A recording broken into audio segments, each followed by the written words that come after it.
자, 여러분, 우리 한국 상황을 좀 생각해 보죠.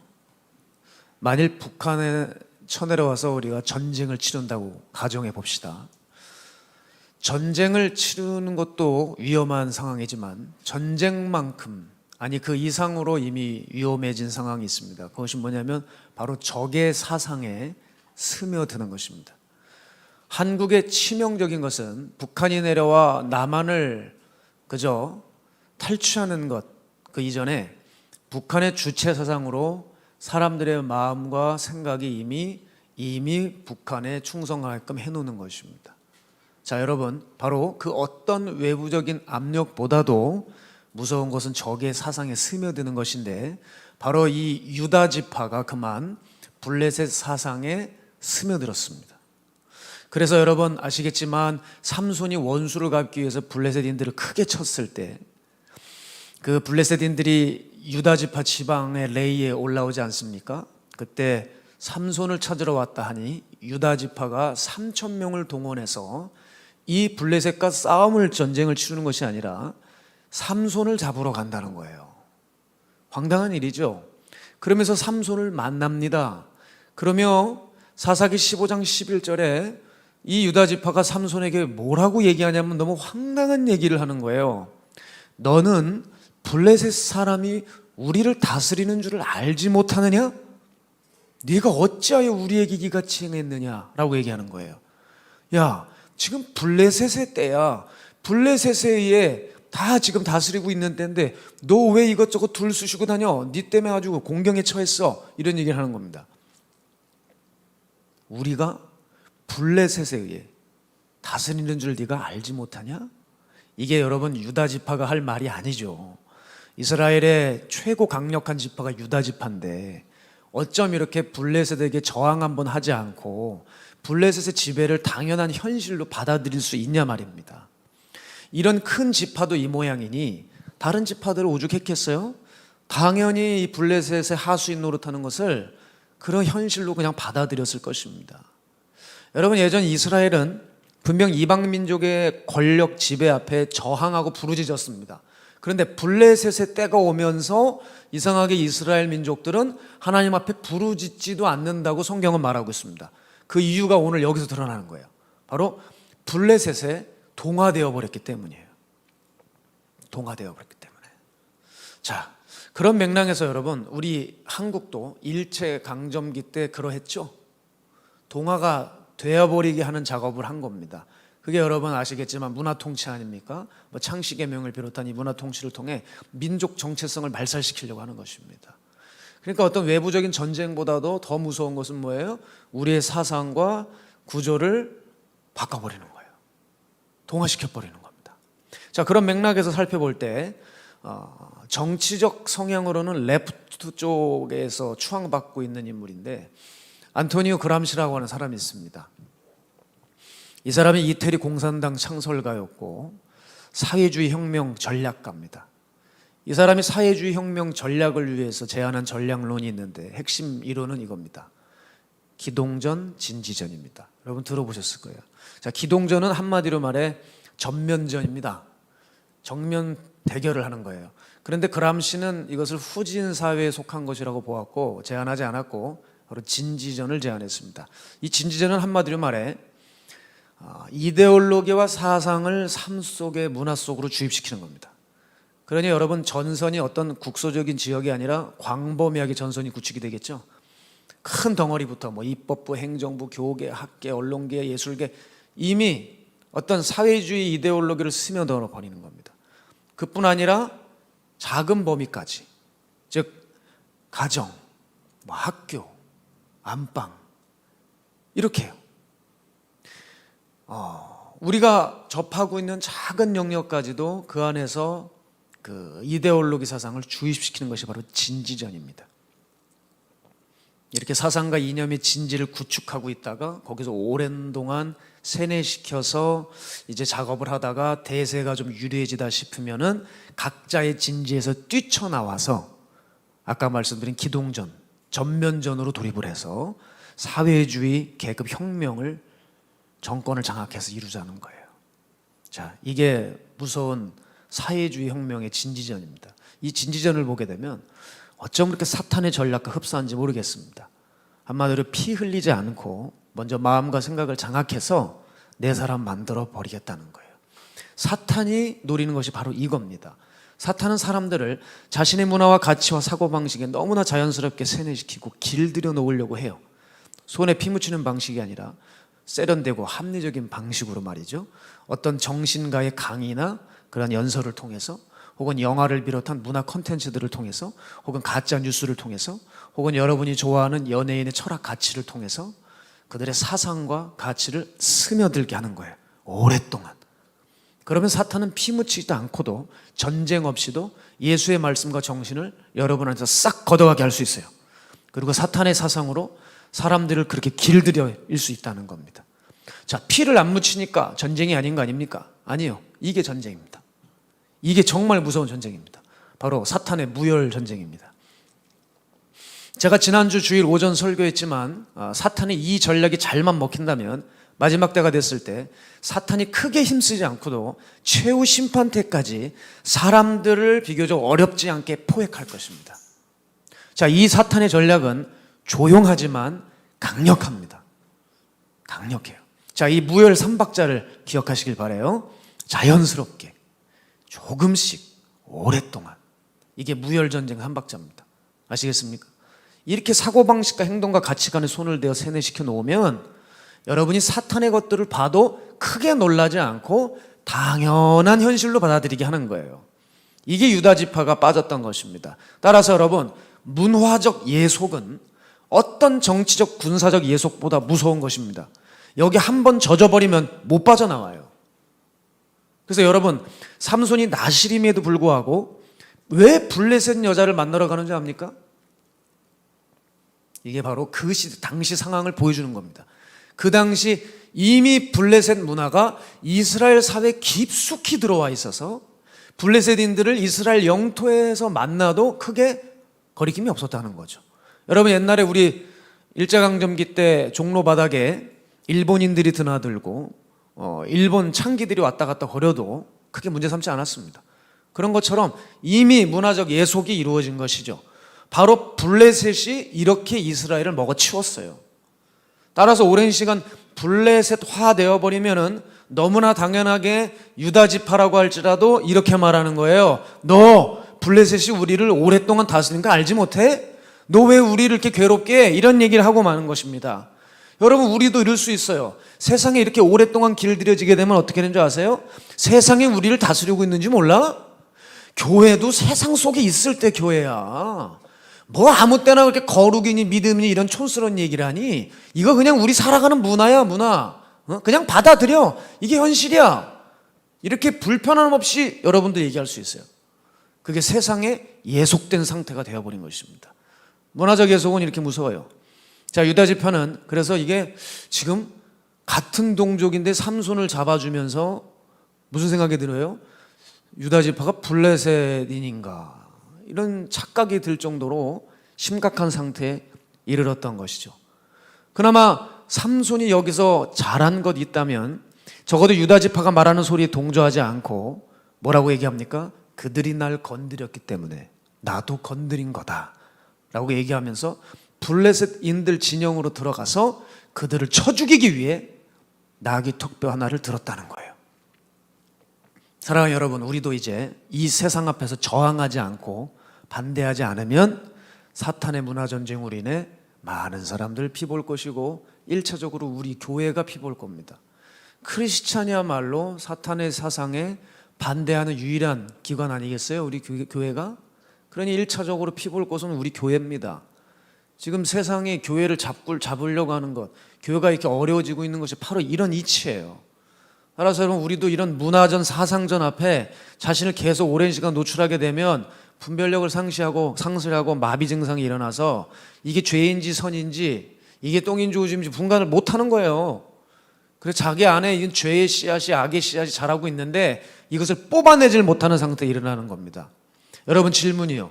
내가 지금 확 빠져든 것은 아니지만 서서히 길들여지고 있는 것은 없습니까? 서서히 길들여지는 거예요. 지금 확 빠진 건 아닌데 조금씩 여러분의 삶에서 지금 늘어나고 있는 뭐 있어요? 그게 처음에 절대적으로 과도하게 위협적으로 다가오지 않아요. 시간을 두고 조금씩 여러분의 마음을 빼앗아 갑니다. 그게 여러분의 등을 거쳐서 여러분의 가슴팍을 지나서 언젠간 딱 목줄을 무는 그때가 온다는 거죠.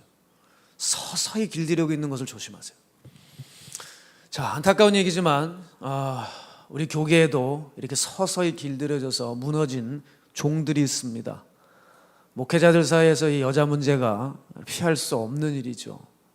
여러분, 저는 넘어진 분들을 근거리에서 본 경우도 있습니다.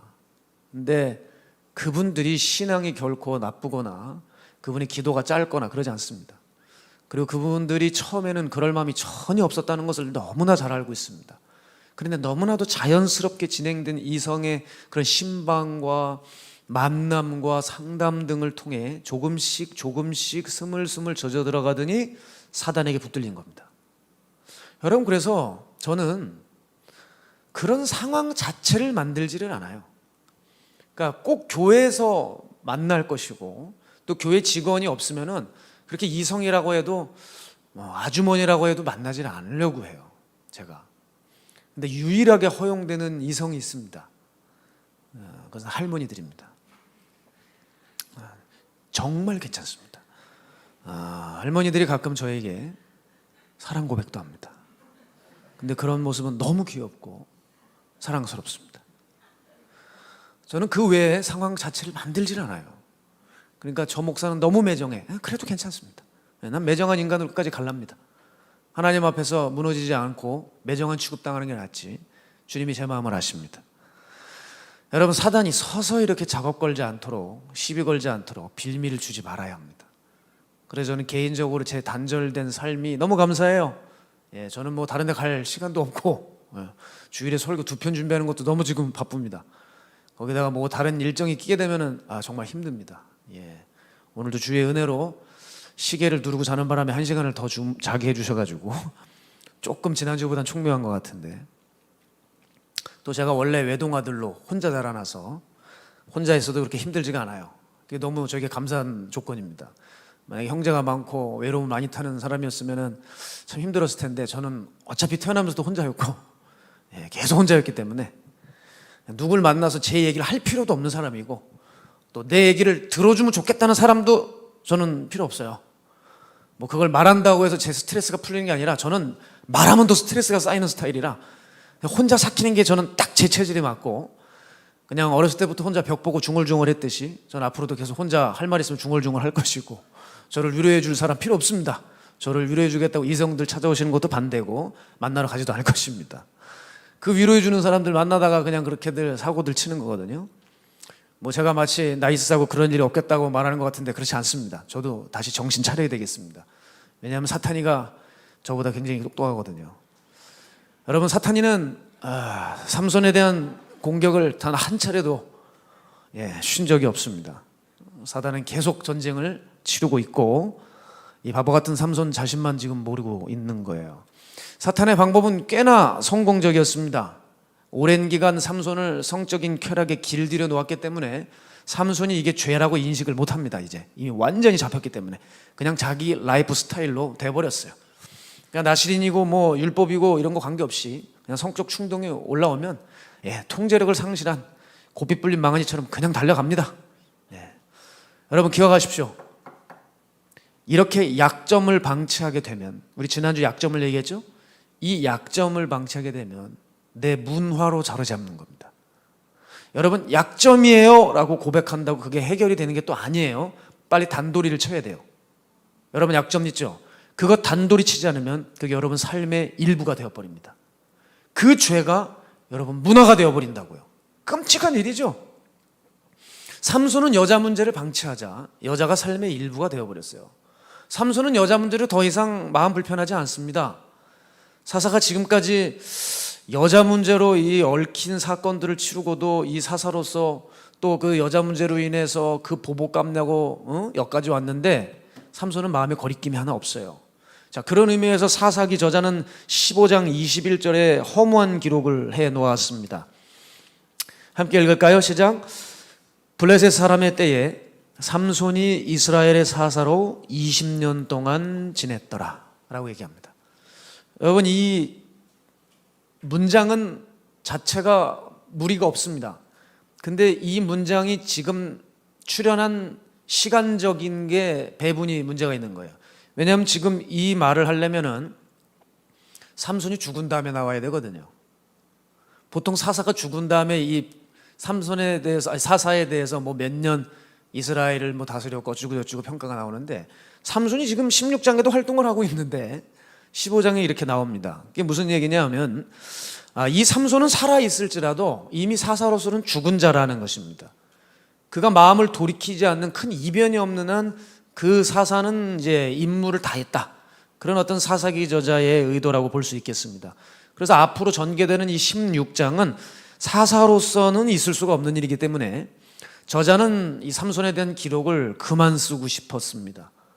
그리고 두 번째, 이 블레셋 사람의 때에 삼손은 20년간이라고 얘기했는데 20년간 한 일이 없습니다. 여자 쫓아다녔습니다. 그리고 받은 은사로 객기 부렸습니다. 이스라엘을 블레셋에서 구원했다는 것은 찾아보기 어렵습니다. 자, 여러분, 그리고 이제 삼손이 결국 이 여자 문제에 대한 문제가 해결을 못하고 회개는 고사하고 브레이크 고장난 기차처럼 그냥 계속 질주해서 오늘 본문에 보니까 어디 블레셋 가사에 들어갑니다. 여러분, 그 가사라는 지역을 아십니까? 이 가사는 블레셋 주요 도시 중에 하나입니다. 소위 적진 깊이 들어갔다는 겁니다. 삼손의 고향인 소라에서 88km 떨어진 곳입니다. 성경은 삼손이 왜 가사까지 갔는지를 알 수 없다고 합니다. 자, 어떤 사람은 삼손이 전략적으로 그 창녀집에 들어갔다는 거예요. 그 가사의 창기를 봤잖아요. 여러분, 웃기는 말입니다. 생각을 해보십시오. 아무리 전략적이라고 해도 하나님의 거룩한 사사가 전략을 할 게 따로 있지, 사사로서 지켜야 할 품위와 법도가 있지, 가사의 창기집에 들어갑니까? 그건 있을 수가 없어요. 무슨 말이냐? 삼손은 그냥 놀러 간 겁니다. 놀러 갔어요. 놀러 갔습니다. 놀러 갔어. 못 믿으시는 것 같은데 놀러 갔어요. 왜 놀러 간지 아세요? 내가 밝혀드릴게. 고향 땅에는 자기가 사사니까 쳐다보는 눈빛이 많잖아. 그러니까 멀리 뚝 떨어져 가지고 힘써가지고 뚝 간 모양입니다. 뭐 순간이동은 아닌데 넘치는 게 힘밖에 없으니까 그냥 이제 88km를 걸어갔어요. 그러니까 눈치 볼 곳 없는 곳으로 찾아간 겁니다. 그러니까 여러분 이거 보세요. 죄지러 가는 길은 멀어도 멀게 느껴지지 않아요. 근데 사명을 위한 길은 사명이 바로 옆에서도 못 움직입니다. 여러분이 거의 이해를 못하신 것 같은데, 여러분이 여기서 강남에 옷 사러 가는 것은 잽싸게 빨리 가도 여러분들의 수번의 신방을 가야 될 때 옆동에 살고 있는데도 꼼지락거리고 있다는 얘기예요. 무슨지 아시겠죠? 죄지러 가는 길은 아무리 길이 멀어도 멀게 느껴지질 않아. 그러니까 눈치 볼 것 없는 88km를 단숨에 달려간 것입니다. 근데 여러분, 여기서 문제가 있죠? 크리스찬은요, 자고로 투명한 삶을 가지고 있어야 돼요. 크리스찬의 삶은 유리상자의 삶과 마찬가지입니다. 유리상자 아세요? 네? 가수 말고요. 유리상자를 아는 시대인가 모르겠네. 그냥 유리상자 보면 다 뻥뻥 뚫려서 다 보이잖아요. 누구나 다 들여볼 수 있는 투명한 삶을 크리스찬이 살아야 된다는 거죠. 그러니까 지도자들은 이런 투명한 삶을 반드시 살아야 됩니다. 그죠? 네, 그래서 저는 아직까지는 투명한 것 같아요. 우리 스태프들이 저를 찾는데 그렇게 어렵지가 않습니다. 몇 개 없어요. 그러니까 굉장히 단순한 삶을 살고 있는데, 거기다가 여러분 너무 안타까운 것이 삼손이 위험한 줄타기를 시작했다는 겁니다. 하나님의 말씀을 우롱하는 것에 가까웠다. 하나님이 주신 은사를 객기로 부리고 자기 과시의 도구로 썼다는 것을 우리는 이제 바로 이제 알 수가 있게 되는데, 자, 가사에 놀러 갔다가 창기를 보고 꽂혀가지고 창기집에 들어갔어요. 자, 창기집에 들어가니까 가사가 블레셋 주요 도시인데 블레셋인들이 가만히 있겠습니까? 어이고, 삼손이 공공의 적이 나타난 거야. 그러니까 빨리 잡으려고 하지 않겠어요? 그래, 저거 창녀랑 실컷 밤새 놀다가 새벽이면은 기운 없어가지고 누워서 자고 있을 때 들이닥치면 되겠구나. 새벽을 공격하려고 매복하고 숨어 있었습니다. 근데 삼손은 그냥 놀다가 밤중에 딱 일어나가지고 황당한 짓을 하는데, 이걸 삼손의 능력이라고 포장하는 사람은 없겠죠. 갑자기 그 가사 성읍의 성문은 문짝을 띱니다. 그 다음에 이제 기둥 2개를 띄고 자기 어깨에 메고 으쌰쌰 이렇게 하면서 블레셋 놈들아 이러면서 이거를 들고 헤브론까지 가요. 헤브론이 가사에서 60km가 넘습니다. 여러분, 헤브론이 산악지대거든요. 거기가 고지대입니다. 거기 험한 산지대, 아주 그냥 힘든 지대예요. 못 가요. 거기 곡소리 납니다. 그거를 뭐 성문짝을 짊어지고 기둥을 뽑으셔서 거기까지 뭐 갔다. 글쎄요. 이게 뭐 하나님의 사명을 이룬 것입니까? 네, 이건 객기를 부리고 있다. 자기 과시의 도구로 지금 은사를 쓰고 있다는 것을 우리가 알 수 있겠습니다. 자, 이스라엘 영토를 벗어나서 적진 깊숙이 들어갔다는 것이 얼마나 위험한 상황이건만 거기서 참겨 놀고 있고요. 삼손은 무모하게 성을 즐기고 그뿐 아니라 스릴을 즐기면서 아찔한 어떤 게임을 지 혼자 하고 있는 것입니다. 여러분, 이렇게 행동해도 삼손에게는 은사가 계속 나타났습니다. 그러니까 모든 상황을 계속 아주 프리하게 즐겼죠. 바로 이것이 사탄이가 삼손을 길들이기 위한 전략이었다 이 말이에요. 여러분, 죄를 한 번 져서 맛을 보고 아무런 일이 없으면 그 죄 맛을 보게 되면 그 범위에서, 그 범주에서 죄가 끝나지 않아요. 죄는 강화됩니다. 더 큰 죄, 더 하드코어를 원하게 되어 있어요. 위험한 줄타기에서 짜릿한 재미를 봤거든요. 이제 삼손은 더 강화시키죠. 전의 무모함과 전의 스릴과 전의 쾌락보다 더 화끈하게 놉니다. 자, 이게 이제 시작돼요. 사탄은 역시 삼손에게 이 카드를 거두지 않았어요. 역시 여자 카드입니다. 이미 삼손에게 있어서 여자 문제는 더 이상 죄책이 없는 부분이기 때문에 사탄은 너무 쉬웠어요. 삼손을 휘어잡기가. 또 여자를 집어넣어요. 삼손은 3번째 여인을 만납니다. 그 여자가 바로 들릴라입니다. 여러분, 그 유명한 들릴라.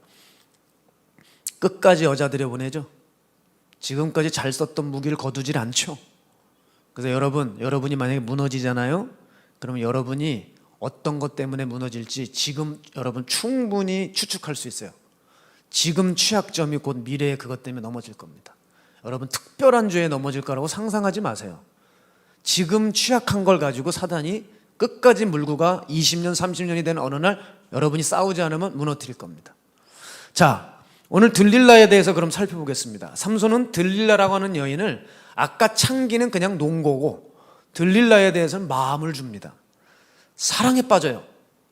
아까는 또 가사에 원정 나가더니 이번에는 또 이 들릴라는 동네 여자입니다. 모르셨죠? 동네에 있어요. 들릴라가 사는 동네는 소렉이라는 동네인데 삼손의 고향이 소라 아닙니까? 소라 밑에 남단에 소렉이 있어요. 그러니까 또 들릴라라고 하는 이름, 요즘 뭐 사사기 시리즈 하면서 이름 그 뜻이 되게 재밌어 하시는 모양인데, 들릴라가 어떤 풀이를 하냐면 히브리어 문자적 풀이를 하자면, 굳이 하자면 밤의 여인입니다. 밤의 여인. 근데 삼손 이름 기억하시는 분 있어요? 네, 태양이죠. 그러니까 둘이는 악연입니다. 상극이에요, 상극. 그리고 이 여인의 국적에 대해서는 정확히 성경상 알 수가 없어요. 이스라엘이라고 하는 학자들 의견도 있고 블레셋이라고 하는 학자들도 있어요. 어떤 국적을 가졌는지 잘 몰라요, 들릴라가. 근데 여러분, 그 국적 필요 없습니다, 사실. 왠지 아세요? 어차피 삼손을 블레셋 적국에게 팔아넘긴 배신자입니다. 저는 들릴라라 보면 구약의 가룟유다가 생각나요. 뒤에서 보면 알겠지만 들릴라가 삼손을 은에 팔아넘기거든요. 유다도 자기 스승을 은에 팔아넘겼죠. 그래서 여러분, 이 들릴라는 참 불쌍한 여자예요. 삼손 옆에서 아주 멘토 역할을 해가지고, 야, 네가 지금 자빠져가지고 나하고 좀 놀 때냐? 이러고 혼내주면서 사사의 사명을 감동해야지. 그러면 삼손이 들릴라를 사랑했기 때문에 지도 정신 차리고, 마치 뭐가 있을까요? 우리 고유의 동화 뭐가 있죠? 바보 온달과 평화공주? 뭐 그런 거 되는 거예요 이제. 그런데 이 들릴라가 쓸데없는 짓을 했죠. 그죠? 그렇게 하지 않았어요. 그래서 여러분, 영어로 들릴라는 딜라일라거든요. 서양에는 딜라일라라고 하는 이름을 가진 사람이 없습니다. 왜냐하면 이 이름은 저주의 이름이에요. 여자가 딜라일라 봤어요? 들릴라라고 붙인 사람은 없을 겁니다. 이 정도로 딱한 여인이었다.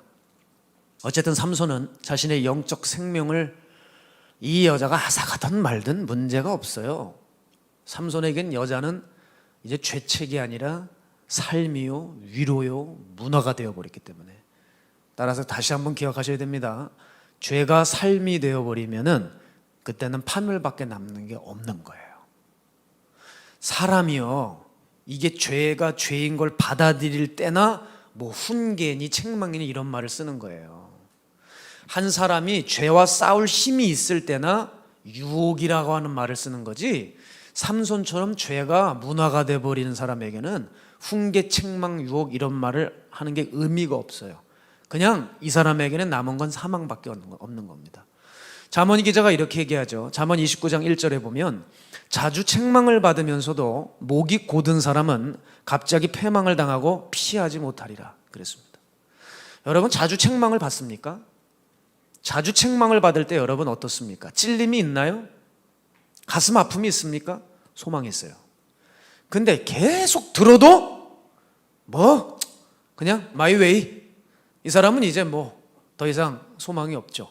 더 이상 자비가 남아있지 않는 것입니다. 자, 여러분, 이 삼손을 보게 되면서 이제 우리를 좀 생각해 봐야 됩니다. 그렇다면 우리 크리스찬은 도대체 이 죄의 문제, 반복되는 죄의 문제 앞에서 타인과 뭐가 다른 것입니까? 우리 크리스찬은 여러분 죄를 바라보는 안목과 태도가 다른 사람들인 거 아시죠? 그래서 예수님께서 천국 가는 사람들을 팔복에 보게 되면 뭐라고 얘기하죠? 애통하는 자는 복이 있다. 그들이 위로를 받을 것이다. 아, 천국 가는 사람들에게 나타난 표지 중에 하나는 뭐예요? 죄에 대한 태도가 바뀌어서 애통한 사람이라는 거예요. 자, 우리 크리스찬은 타인과는 분명히 다른 죄의 태도를 가지고 있습니다. 그게 뭔지 알려드릴게요. 우리는 죄의 끝을 아는 사람들이에요. 죄의 끝을 알기 때문에 죄에서 벗어날 수 있는 사람들입니다. 여러분, 우리는 미끼를 보는 사람들이 아니에요. 미끼 넘어 꿰는 바늘을 보는 사람들이란 말이에요. 그러니까 크리스찬이 자꾸 미끼를 보고 이거 어디서 제조했냐? 차이나 거냐? 한국이냐? 뭐 아름답냐? 삐까뻔쩍하냐? 미끼가 괜찮네? 멋지느니? 이런 얘기하는 건 크리스찬이 아니라는 얘기예요. 자꾸 미끼를 보고 그 죄를 보고 끝을 못 보고 죄를 보는 사람들은 그건 신앙인이 되기를 거부하는 것과 마찬가지입니다. 여러분 생각해 보십시오. 우리가 솔직히 달콤한 거 몰라요? 예? 죄가 달콤한 거 모릅니까? 남자들 몰라요? 열여자 싫어하는 남자 있어요? 있다고요? 거짓말하지 말라 그래요. 그걸 거짓말이라 그러는 거예요. 여러분, 로또 당첨되는 거 싫은 사람 있습니까? 돈벼락 맞는 거 싫은 사람 손 들어보세요. 저도 당첨됐으면 좋겠던데?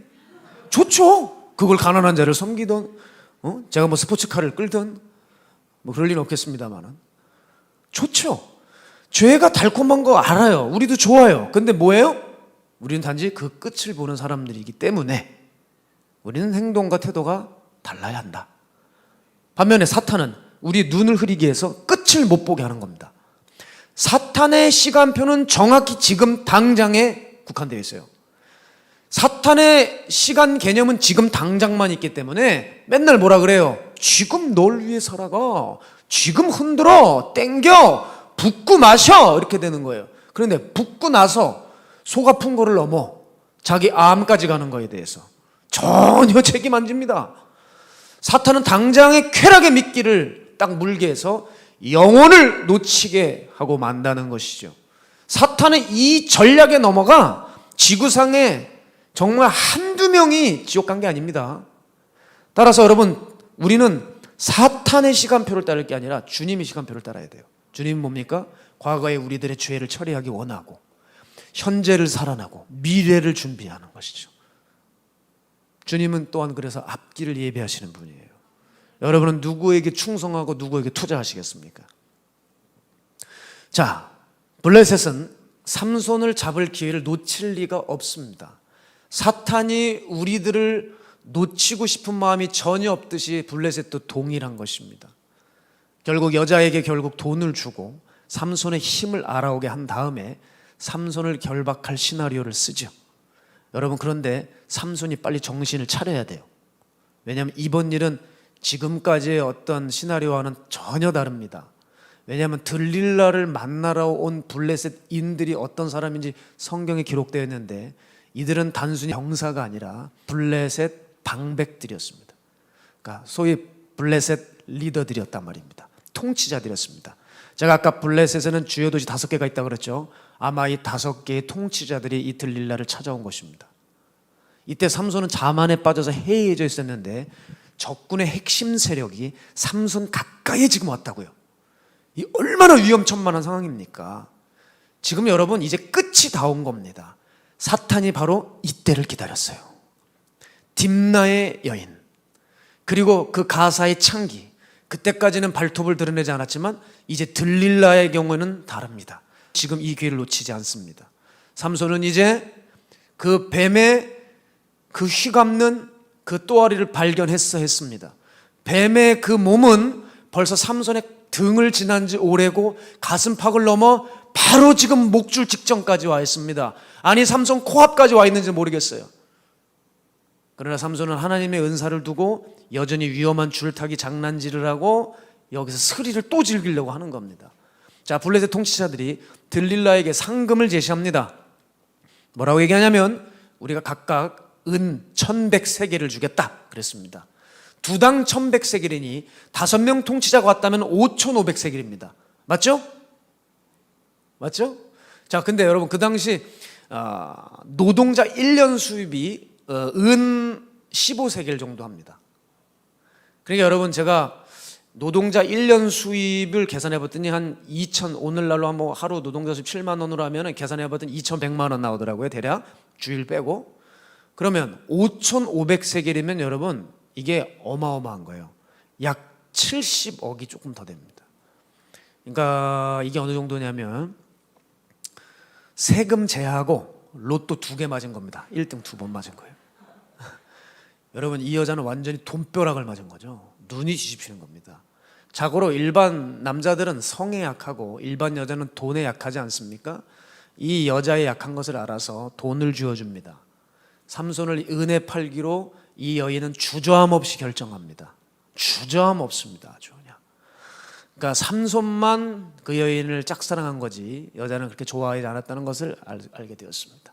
자, 들릴라가 묻습니다. 당신의 힘이 어디서 옵니까? 묻습니다. 제가 조금 더 리얼하게 하고 싶었지만 추태를 부리는 것 같아서 연기를 좀 자제하고 있습니다. 그럴 때 삼손이 조금이라도 제정신이었으면 감히 이 계집이 어디서 하나님 주신 힘의 근원을 물어 딱 잘라냈으면 됐을 텐데 이게 또 계속 위험한 마치 모종의 거래와 같은 거룩한 것을 두고 장난질을 하는 거죠. 여러분 하나님의 것 가지고 장난치면 망합니다. 하나님의 것에 대한 태도에 따라 그 사람의 운명, 그 나라의 운명이 결정돼요. 역사적으로 보면 여러분 독일이라고 하는 나라는 사실 왕도 없는 스페인의 식민지였죠. 그때 왕이 없었어요. 그냥 뭡니까? 그냥 제후나 영주가 다스리는 그런 식민 국가였는데 여러분 루터가 독일의 종교개혁을 일으키죠. 하나님의 말씀을 딱 붙들어요. 그때 어떻게 되는 줄 압니까? 이 식민 국가가 유럽의 중심 국가가 돼요. 그래서 독일에 정말 다양한 분야의 르네상스가 찾아오죠. 정치, 경제, 문화, 사회, 예술 분야에 정말 그 꽃을 피게 됩니다. 그게 왜 그러냐면 독일이 하나님의 말씀을 붙들었기 때문에 하나님 복을 주신 거거든요. 근데 독일의 19세기에 뭐가 나오냐면 자유주의 신학이 도래해요. 그 자유주의 신학은 이제 성경을 무시하는 거죠. 그런 신학인데 그때부터 여러분 놀랍게도 나치 등장하고 완전 내리막길 꽂는 것입니다. 주님의 말씀을 기억하셔야 됩니다. 나를 존중히 여기는 자를 내가 존중히 여기고 나를 멸시하는 자를 내가 경멸하리라. 이 말씀을 기억하셔야 돼요. 삼손은 하나님의 것을 경멸했습니다.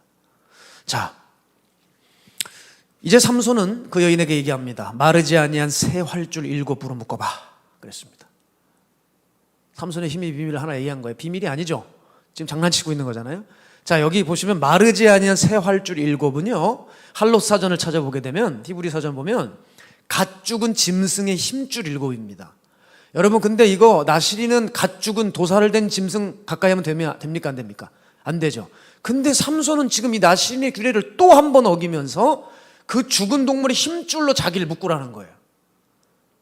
이 얼마나 양심이 완전히 그냥 박살이 났는지 여러분 아실 겁니다. 삼손이 잠든 사이에 들릴라는 그걸 묶었고, 들릴라는 또 옆방에 블레셋 군인들을 매복시켜 놨다가 그걸 묶었을 때 또 외치죠. 블레셋 군인이 닥쳤다. 그러니까 블레셋 군인이 나오려고 하는데 삼손이 와씨 뭐야 다다닥 다 풀어버렸어요. 자, 두 번째, 여자가 또 앙탈을 부리니까 이제는 새 활줄로 묶으면 돼 그랬습니다. 또 새 활줄로 묶었습니다. 삼손이 끊어버렸습니다. 그러니까 또 이제 세 번째 가만히 있겠어요? 여자가 또 이제 막 물어봤죠. 그때 뭐라 그러죠? 내 머리 7가닥을 배틀의 날실에 섞어 짜면 돼 이렇게 얘기합니다. 근데 세 번째를 보면 여러분 섬뜩하지 않아요? 지금 어디로 가고 있어요? 이 세 번째 장난에서는 삼손이 머리를 언급했어요. 지금 점점 힘의 근본으로 다가가고 있지 않습니까? 여기서 그만둬야죠. 여기서 그만둬야 됐습니다. 그런데 삼손의 태도가 이상합니다.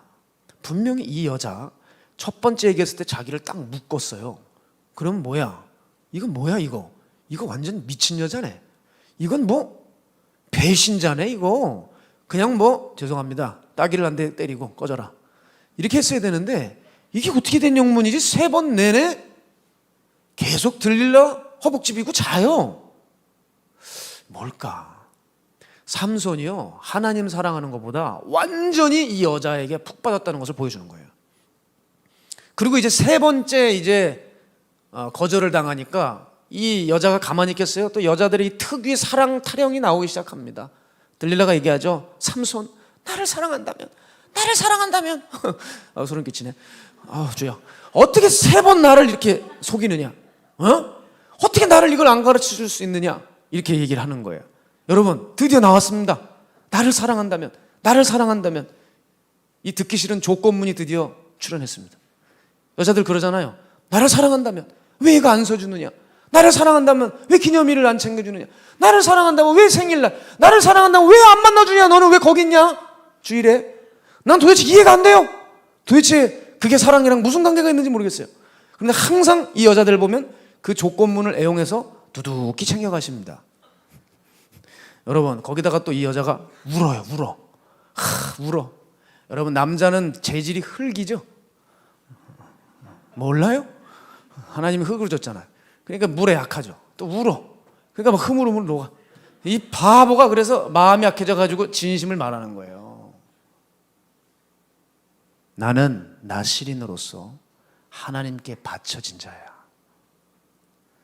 난 내 평생의 머리를 그래서 자를 수가 없어. 그런데 만일 내 머리가 잘리면 나는 힘을 잃어. 그리고 나서 근데 놀라운 게 있어요. 또 들릴라의 무릎을 베고 잡니다. 저는 이상해요. 분명히 이 여자가 해코지를 할 걸 알면서도 지금 머리라고 진심을 얘기해 줬어요. 무슨 생각이 들까요? 삼손이 계속 죄를 져도 힘이 나오니까 아마 삼손도 착각한 게 아닐까요? 진짜 내 머리에서 힘이 나오는 거야? 아마 거기에 자기가 착각하고 머리에서 힘이 나오는 것에 대한 믿음을 저버렸는지도 모르겠어요. 그냥 자기가 잘나서 원래 내 건 줄 알았을 수도 있습니다. 그러지 않고서야 어떻게 머리가 비밀이야 하면서 어떻게 들릴라 옆에서 자요. 이때 들릴라도 진심인 걸 알아차렸어요. 이 상금의 눈이 벌건 이 여자가 다 포기하고 떠나버린 블레셋 통치자들을 다시 불러옵니다. 이번엔 진짜다. 너희들 준비해라. 한 번만 내게 와라. 그러니까 통치자들이 상금 들고 또 들릴라에게 옵니다.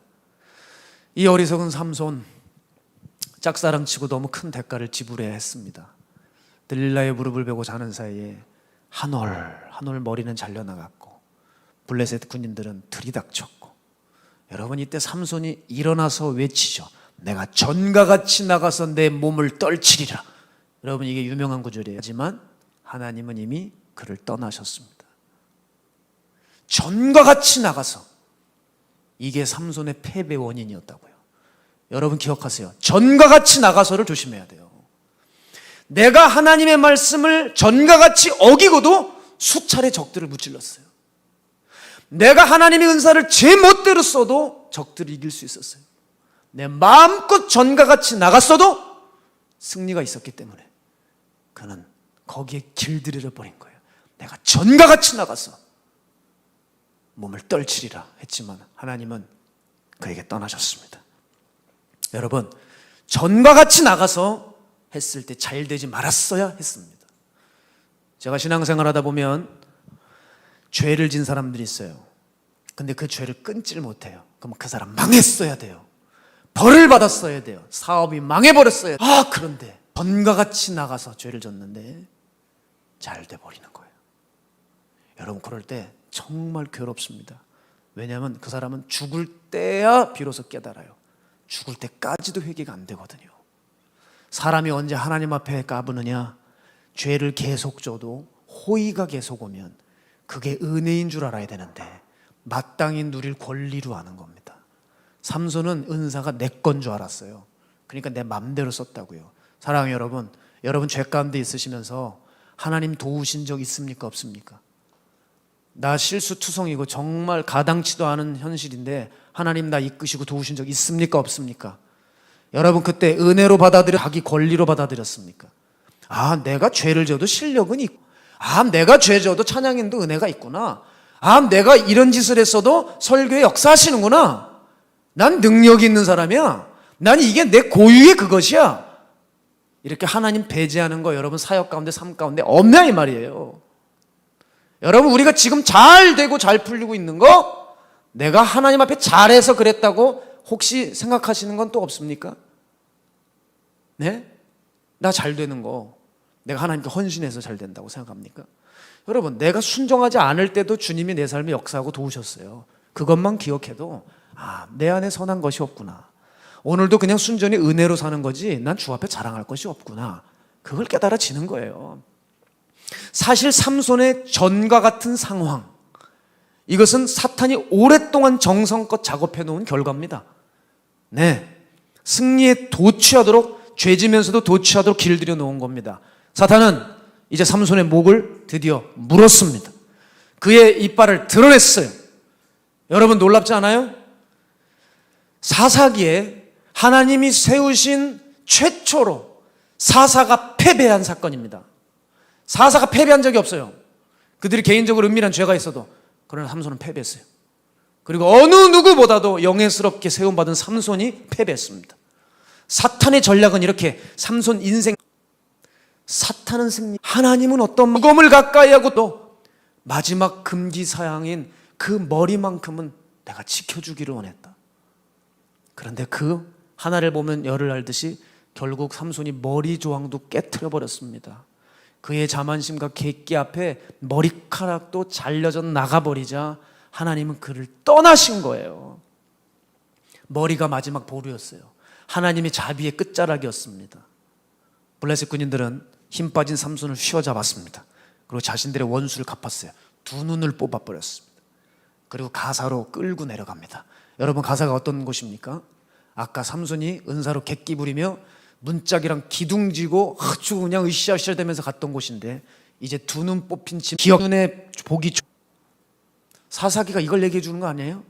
삼손 자기가 본대로 했던 것이 결국 이렇게 패망했다는 거예요. 그리고 짐승 취급받아 맷돌 돌리고 있습니다. 자, 이제 블레셋은요, 삼손을 잡은 것을 기뻐하면서 축제를 열죠. 다곤 신당에 사람들이 다 모여들었습니다. 다곤이 결국 삼손을 잡아주었다고 찬양 집회를 열었어요. 그리고 간증 비스무리한 삼손을 딱 불러내가지고 사람들 앞에 제주를 부리게 했습니다. 그런데 성경은 이 참혹한 환경 앞에서 우리의 눈을 의심할 만한 놀라운 사실을 언급하고 있습니다. 그게 사사기 16장 22절이에요. 우리 함께 읽겠습니다. 시작. 그의 머리털이 밀린 후에 다시 자라기 시작하니라. 여러분, 이게 너무나 놀라운 말씀입니다. 희망을 찾을래야 찾을 수 없는 그 형벌의 때, 모두가 다 끝이라고 생각했던 그때에 하나님 새로운 시작을 지금 일으키고 계신다는 거예요. 머리가 다시 자란다는 말은 여러분 무엇인지 아십니까? 마치 꺼진 생수병에 물참이 축적된 뜻이 아니에요. 본디 삼손의 힘의 근원은 머리카락에 있지 않습니다. 하나님의 임재에 있는 거예요. 머리카락이 잘려져 나가고 사실 길건 짧건 관계없이 하나님과의 온전한 관계가 삼손의 힘의 근원이었습니다. 단지 나시린의 규례는 하나님과의 관계를 안전도를 체크해주는 검사 도구였습니다. 하나님이 그의 삶 가운데 계시면 삼손은 힘을 쓰는 것이고 삼손을 떠나시면 힘을 못 쓰는 거예요. 그런데 머리카락이 다시 자라기 시작했다는 것은 하나님이 삼손과 다시 함께하기 시작하셨다는 것을 의미하는 겁니다.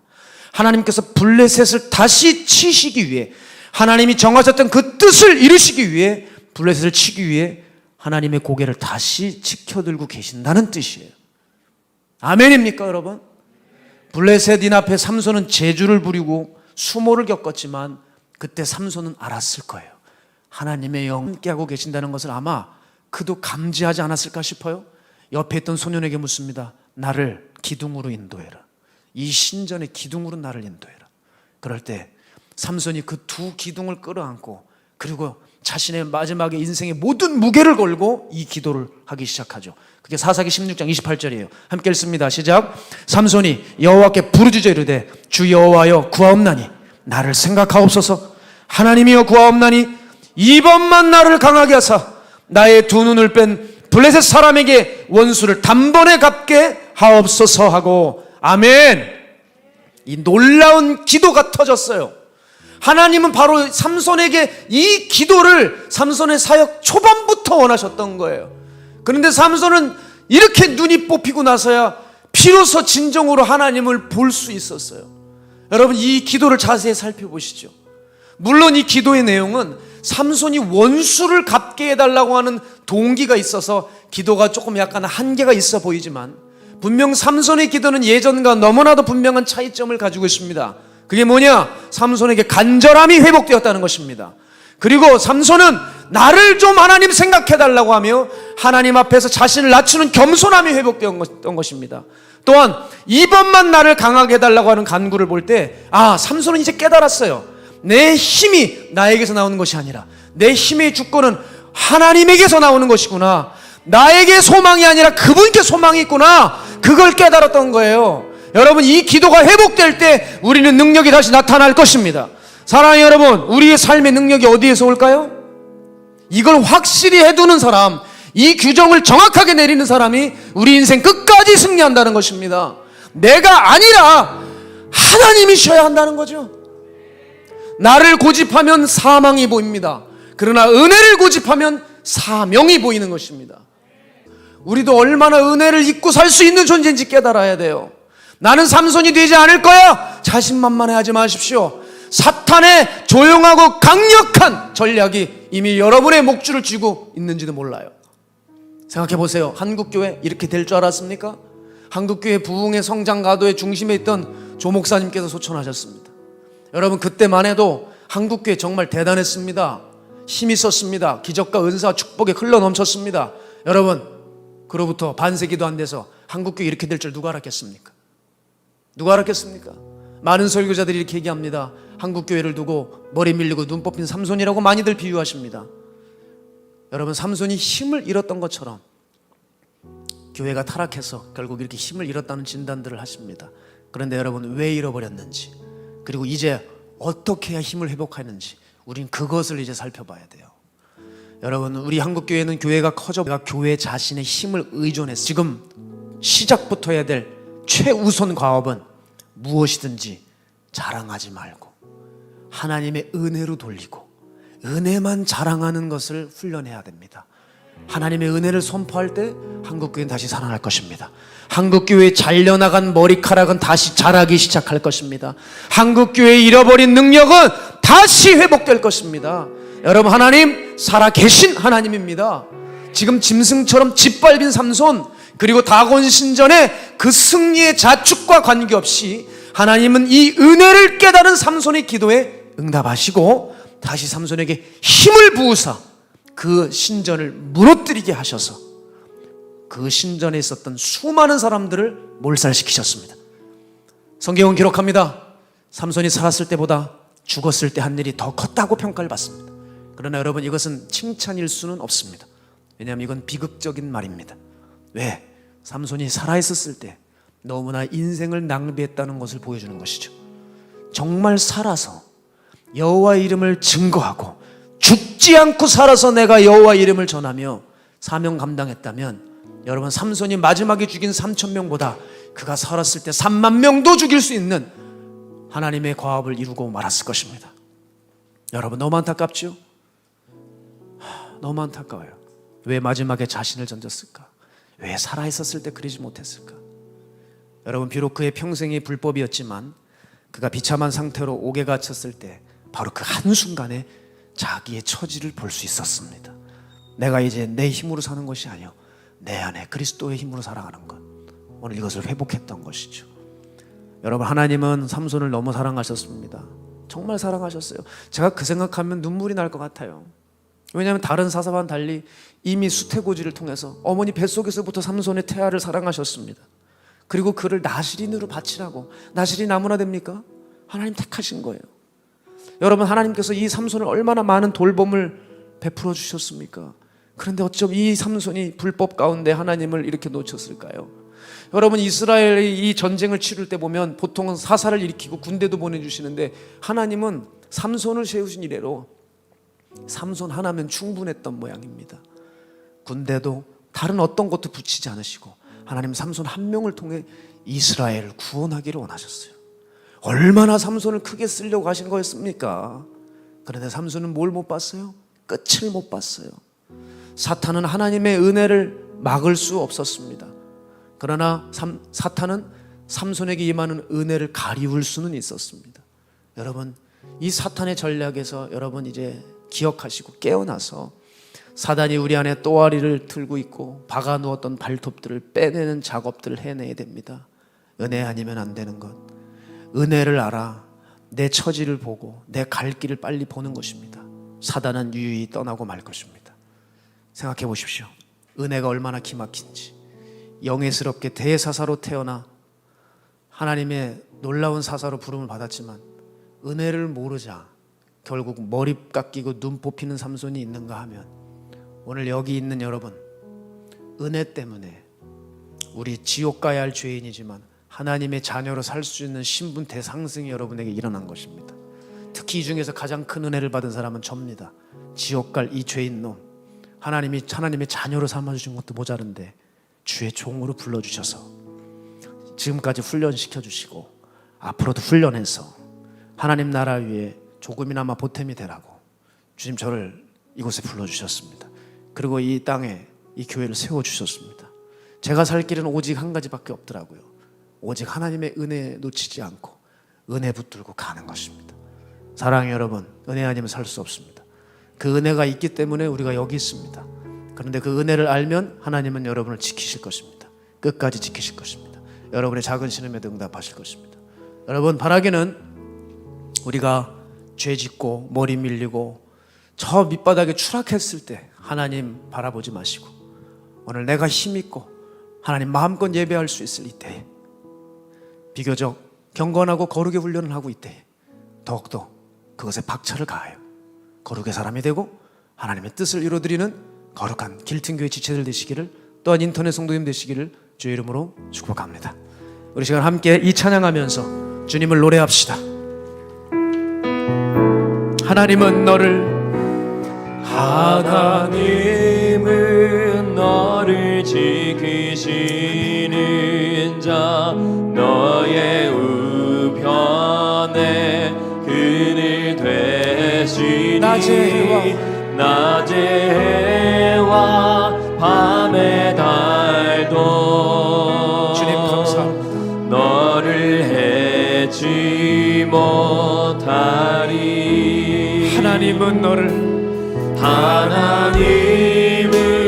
너를 지키시. 너의 환난도 너의 환난 우리 하나님 이런 하나님입니다. 연쾌하시니 그가 너를 지키시리라. 그가 너를 지키시리라.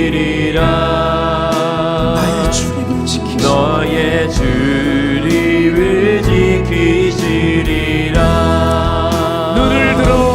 눈을 들어 산을 보아라. 너의 도는 어디서나 천지 지으신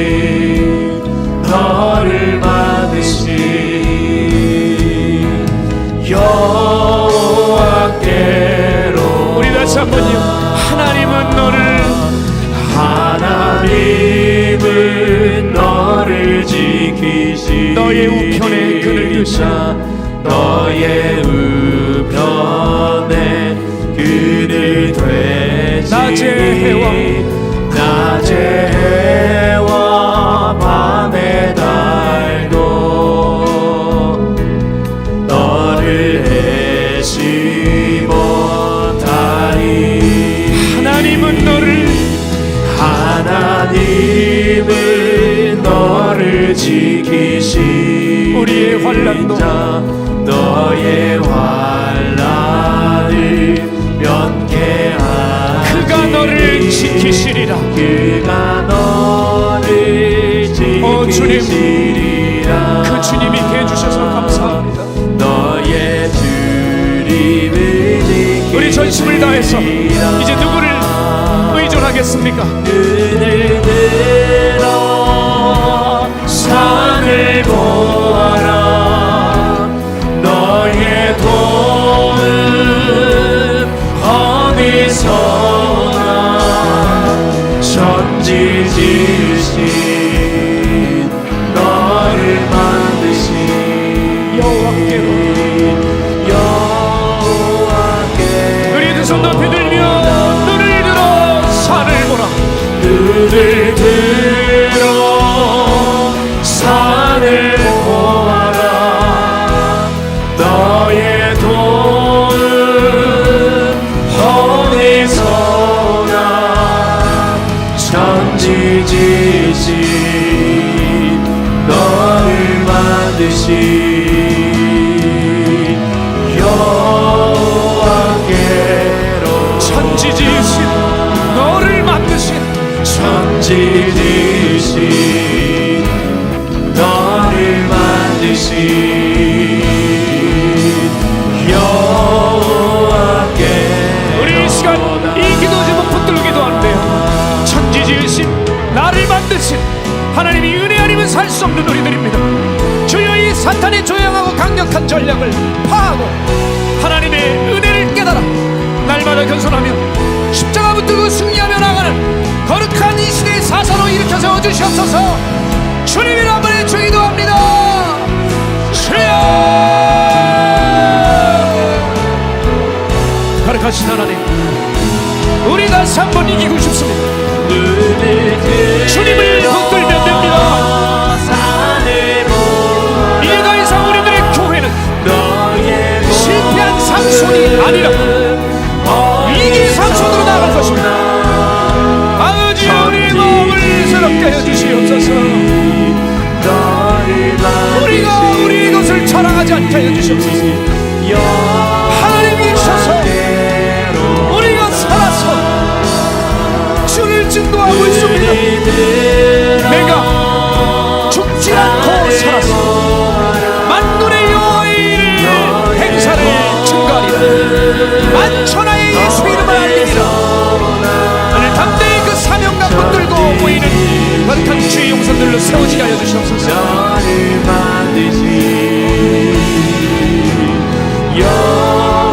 우리 이 시간 다시 한번 기도합시다. 여러분 머리카락이 지금 잘렸을 수도 있어요. 여러분의 힘이 잘렸을 수도 있어요. 그러나 오늘 다시 한번 은혜를 붙들면, 내가 다시 피조물의 자리로 돌아오면, 내가 겸손하게 주님을 의존하면 하나님 내게 주신 귀한 것들 다시 회복시켜 주실 줄로 믿습니다. 주여 내 머리카락을 자라게 하여 주옵소서. 주여 내 원수가 내 눈을 뽑았는데 주여 나에게 한 번만, 이번 한 번만 나를 강하게 하사 나의 원수를 갖게 하여 주시옵소서. 그것을 넘어 하나님 나라를 위해 가게 해달라고, 머리카락이 자라게 해달라고 주님을 한 번에 주기도 합니다. 주여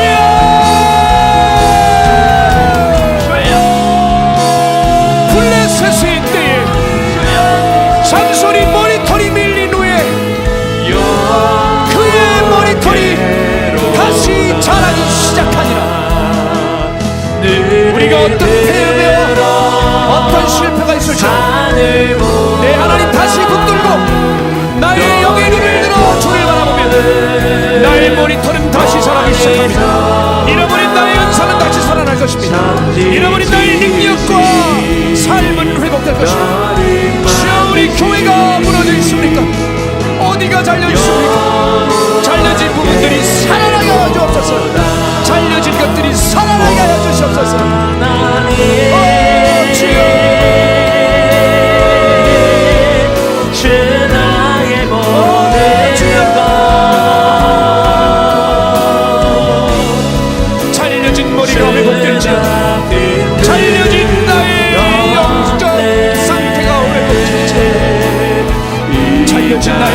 잃어버렸던 이 땀을 이제 다시 한번 세워주십시오.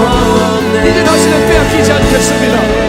이제 다시는 놓치지 않겠습니다. 이제 다시는 죽지 않겠습니다.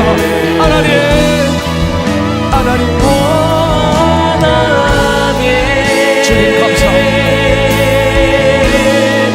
주 나의 모든 것 내 주가 듬은 없네 이 땅 위에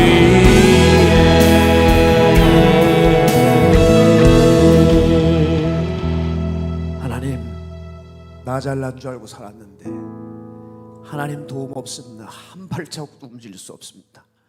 새끼손가락 하나도 내 힘으로 움직일 수 없는 죄인들, 하나님 은혜 없으면 도무지 숨 쉴 수도 없습니다. 하나님의 은혜는 나의 호흡입니다.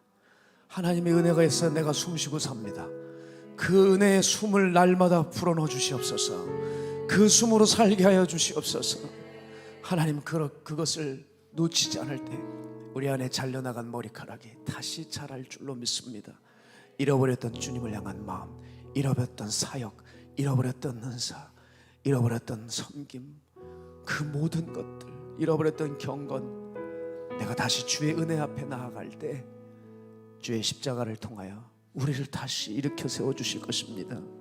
주님, 오늘 이곳에 회복의 은혜를 부어주셔서 다시는 저들이 사단에게 충성하고 사단과 하나 되지 않도록 자신을 구별되이 여겨, 자신을 스스로 나 시린인으로 여겨 세상의 독주를 금하고 세상의 더러운 것들을 손대지 말고 세상의 여러 가지의 문화에 나의 머리를 들이대지 않는 준비된 거룩한 사사로서 이 땅 고치고 내가 죽지 않고 살아서 만군의 여호와의 이름과 그의 행사를 증거할 수 있는 우리 거룩한 길튼 교회 청년들, 온라인 성도들, 구독 성도님들 모두 되게 하여 주시옵소서.